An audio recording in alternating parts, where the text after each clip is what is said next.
If you want a recommendation, the beginning of this film is the titular killer talking to himself for 15 minutes, and it's so funny. There are 1,500 McDonald's in France. From the beginning of history, the few have always exploited the many. Popeye the Sailor probably said it best. I am what I am. If you're unable to endure boredom, this work is not for you. You see, the film begins with a lengthy monologue, one following the daily routine of the killer. He grabs lunch, works out, brushes his teeth, waits. He has to kill someone, that's clear from the opening credits, and this lengthy intro works to leave the audience in suspense. And when the time finally comes, it's quite tense. We both waited for this. Sometimes a film does need to hold back and allow the audience to feel tedium to lead up to that final payoff. The killer starts to recite a mantra, one the audience will become very familiar with. Anticipate, don't improvise. Fight only the battle you're paid to fight. Forbid empathy. Although he'll rarely be able to finish it again. Fight only the battle you're paid to fight. Anticipate, don't improvise. Trust no. Are we there yet? It's a very compelling narrative. You watch this guy sit around talking to himself, and when the kill finally comes, it really savors the moment, building to that final payoff, until all that tension is finally released. Fuck.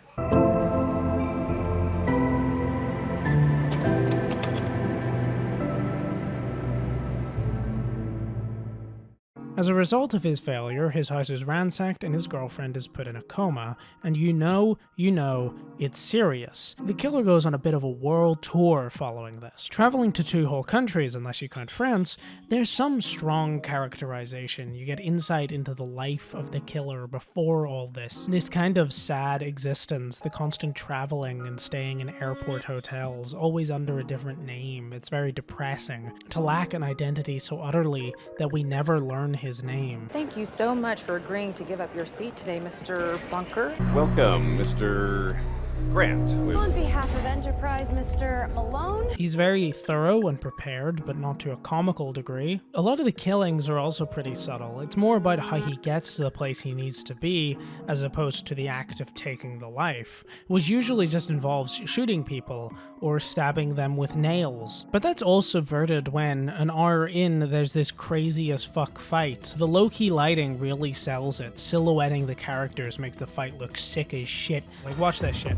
Boom! Hit with a fucking sofa. And we get vital info on the organization during this fight. They love hiring people who monologue at inopportune times.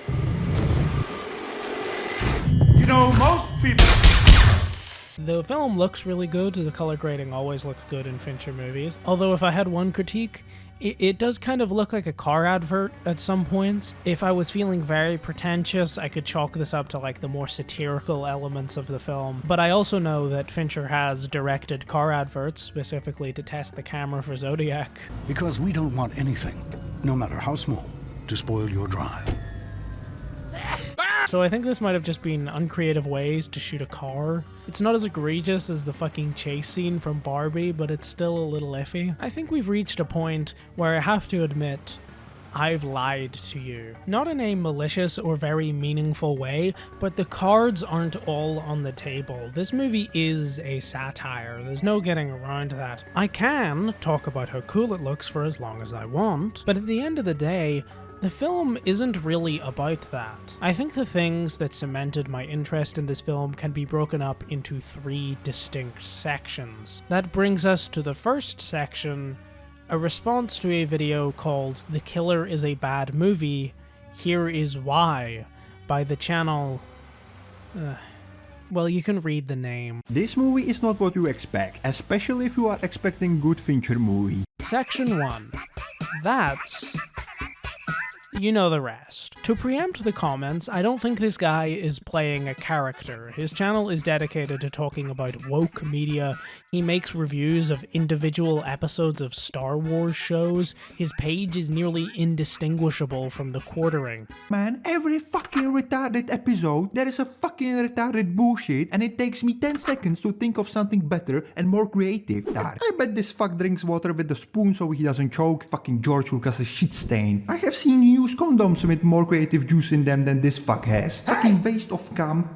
Get off the fucking internet! Like, he's just a guy with edgy humor that seems like he's vaguely trying to engage with the media he talks about.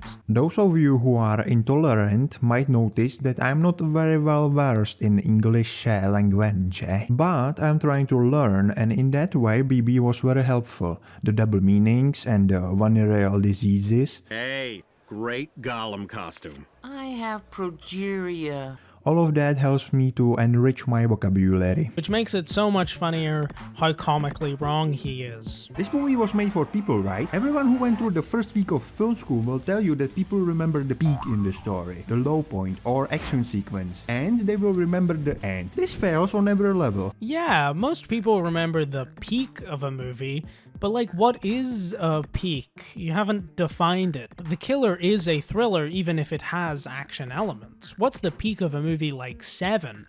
The chase scene or the scene where the dead body wakes up? Because one is a scene of people talking and the other is the action scene, so by this definition it would be the peak. But you would be hard pressed to find someone who thought the chase scene was the peak. Engage with the movies you're watching, please.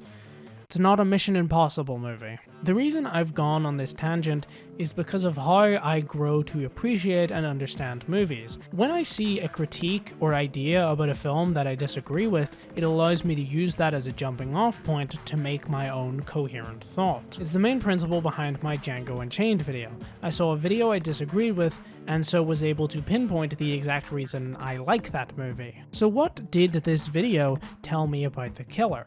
Well, I learned that The Killer is a movie full of contradictions. The movie's main characters follow simple code. Stick to your plan. Except when he goes on emotionally driven revenge spree. Anticipate.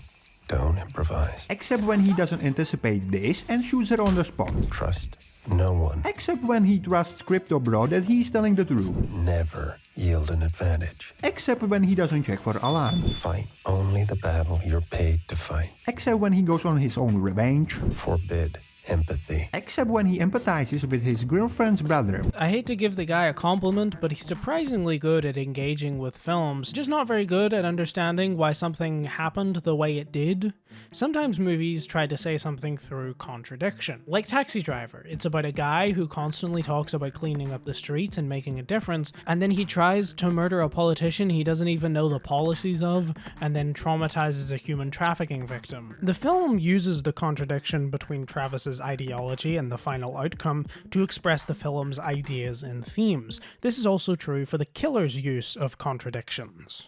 At what is, for all intents and purposes, the climax of his journey for revenge, the killer has a conversation with the expert, a woman involved in the assault of his girlfriend. She goes on a little monologue, something people in this line of work seem to do a lot. A hunter goes into the woods and he sees this grizzly. To avoid copyright, I'll sum it up. A hunter goes to the woods and keeps missing a shot on a bear. Every time he misses the bear has sex with him. He keeps bringing comically larger weapons every day. Every day he misses. Every day he is violated by the bear. At the end of the joke, the expert says the punchline. There's the bear standing above him, arms crossed, and the bear squints. You're not really out here for the hunting, are you? This follows into a questioning of the killer's motivation for doing this revenge so sloppily. This could have been a hit and run, carjacking, me falling on the ice, and yet here you are. And ends by presenting a question not only to the killer, but kind of to the audience. You're here because you couldn't help yourself. You expected to sit across from me and feel nothing but reassured, like that recent day when you shouldered your weapon and somehow missed. How did he miss? Not to be a backseat hitman, but it didn't look like a particularly hard shot, did it? This line of questioning does bring up ideas of contradiction.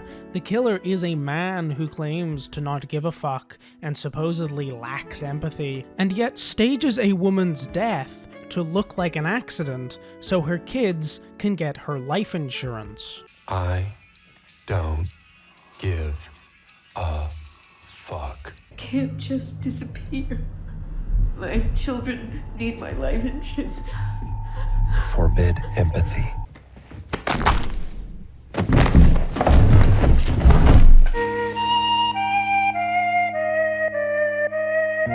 The problem with this, I guess, critical takedown is that it notices the contradictions in the killer's character and yet doesn't consider maybe that was on purpose. Section 2. Nobody.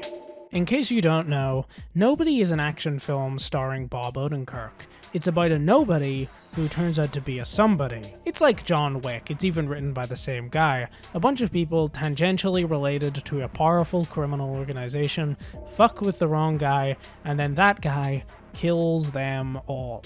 In this case, rather than a depressed widower, he's a facile domestic father who isn't respected by his family, but it turns out he's actually done a lot more than they give him credit for. I don't like Nobody, not for any particular reason beyond my dislike of this brand of power fantasy. You know, I do like feeling cool by association when watching a film, that's part of the draw of a lot of films, but Nobody just seems so needlessly calculated that it borders on cringe. Oh, he said kitty cat bracelet while threatening someone? What a crazy juxtaposition. I just prefer John Wick, really, because it isn't as heavy-handed in its power fantasy elements, but the reason I bring this up is because The Killer is a movie that inverts the ideas of Nobody. Section 3. The Killer is incompetent. I recently watched a video called My New Favorite Subgenre of Movies. That's right, this is a Sir Never Give Up response video double feature.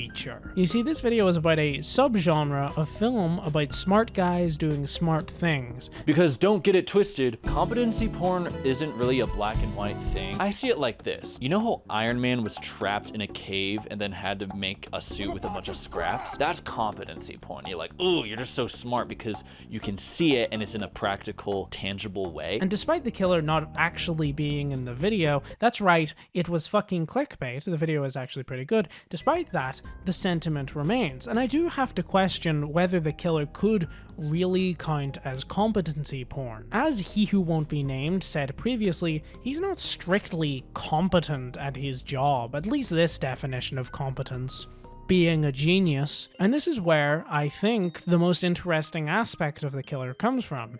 Instead of being a movie about a nobody who turns out to be a somebody, it's about a somebody who turns out to be a nobody. The Killer as a movie is effectively a workplace drama, and the killer is going through a midlife crisis. The Killer is a very subjective movie. Despite having an inner monologue, we rarely get insight into the killer's true motivations. His inner monologue is mostly cold and clinical. Emotion is used sparingly.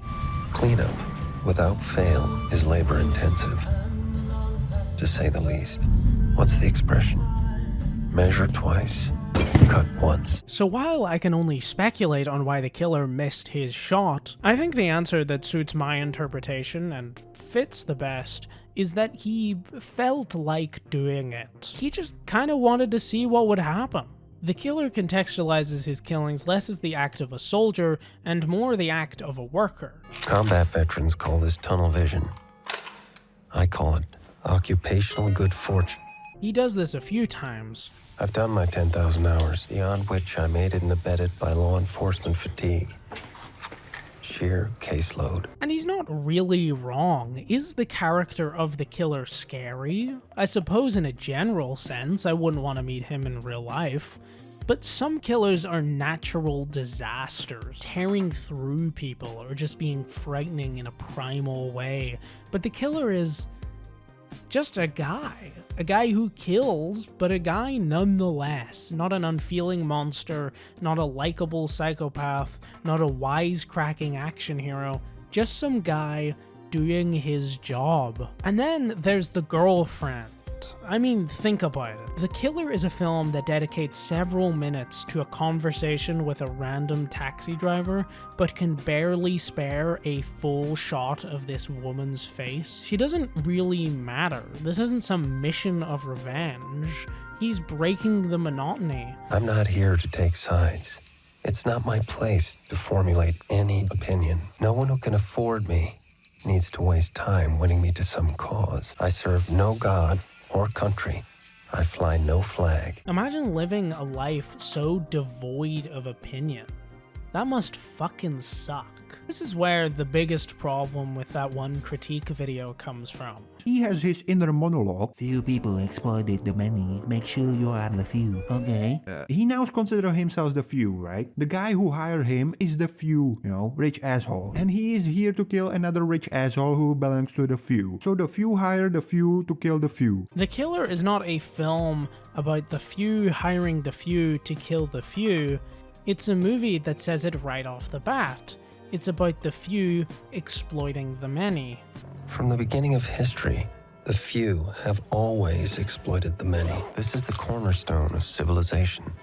The blood in the mortar that binds all bricks. I think the thing that disproves his point on peaks in storytelling is that he himself didn't pay attention to the ending of the movie. Maybe you're just like me. One of the many. That's the end of the video. Goodbye.